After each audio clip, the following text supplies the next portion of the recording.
Kesorotan lain, saudara, polisi menangkap penyewa pertama mobil kasus penembakan yang menewaskan bos rental di res area tol Tangerang Merak saat ia berada di rumah kontrakan.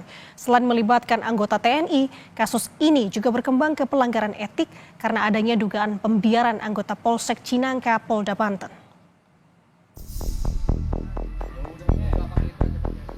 Polisi menangkap penyewa pertama mobil kasus penembakan yang menewaskan bos rental mobil di res area tol Tangerang Merak.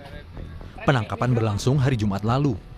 Pelaku Ajat Supriyatna ditangkap di kontrakan saudaranya yang berada di Kecamatan Picung, Kabupaten Pandeglang, Banten.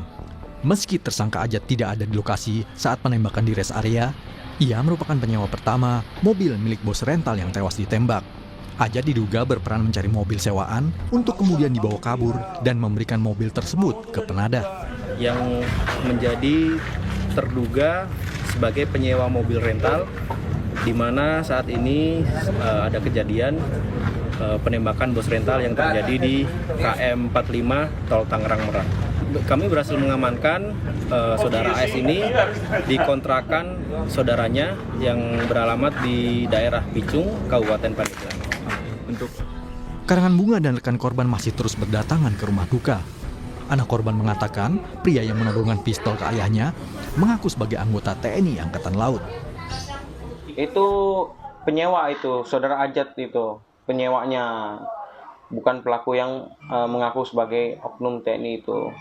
Berarti kalau yang pas di video amatir penyergapan di kilometer 45 itu baru yang mengaku anggota TNI? Betul. Yang menodongkan pistol, betul dia yang mengaku oknum anggota TNI AL. Ya, Pak. Usaha rental mobil memang banyak dijadikan target para penjahat. Modusnya bermacam-macam. Salah satunya adalah memindahtangankan mobil yang disewa kepada pihak lain. Sekarang ini zaman penjahat rental itu kan marak, Mbak, di usaha kami. Risiko usaha kami itu sekarang ini ya penjahat rental gitu, Mbak. Jadi modusnya gade, jual putus. Pada saat nyewa, seperti ini kejadian yang kemarin ini, setiap unit kan ada GPS, Mbak. Maraknya penjahat rental mobil tak lepas dari keberadaan sindikat. Menurut mantan Kabar Reskrim Polri Ito Sumardi dalam program Sapa Indonesia Malam, banyak kasus terkait mobil rental karena pelaku punya backing di institusi Polri, TNI maupun Ormas. Si pelaku sindikat ini berani karena dia merasa ada backingnya ya. Dan backingnya ini juga bukan dari biasanya dari aparat TNI atau aparat kepolisian ya. Saya kira mungkin ada dari kelompok-kelompok ormas ya, ormas tertentu yang membuat si pemilik rental ini menjadi kesulitan. Saya kira ini sindikat ya, Mbak.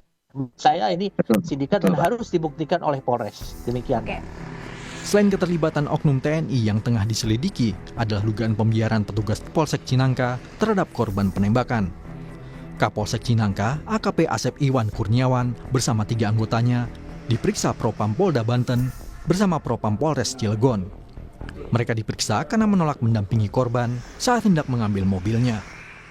Jadi kita juga tidak mau melakukan pelanggaran hukum, termasuk juga prosedur yang sudah ada seperti itu. Dilakukan pemeriksaan sampai saat ini untuk intensnya baik dari Propam Polres Cilegon termasuk juga Propam Polda Banten sendiri. Panglima TNI Jenderal Agus Subianto menyatakan, anggota TNI AL yang diduga menembak dan menewaskan bos rental mobil diperiksa polisi militer TNI Angkatan Laut. Sebelumnya, anak korban menyebut satu pelaku mengaku anggota TNI ketika mengacungkan senjata api dan menembak korban. Saat itu korban mengejar mobilnya yang dibawa kabur, namun sudah berpindah tangan dari tersangka Ajat ke oknum TNI pelaku penembakan. Tim Liputan, Kompas TV.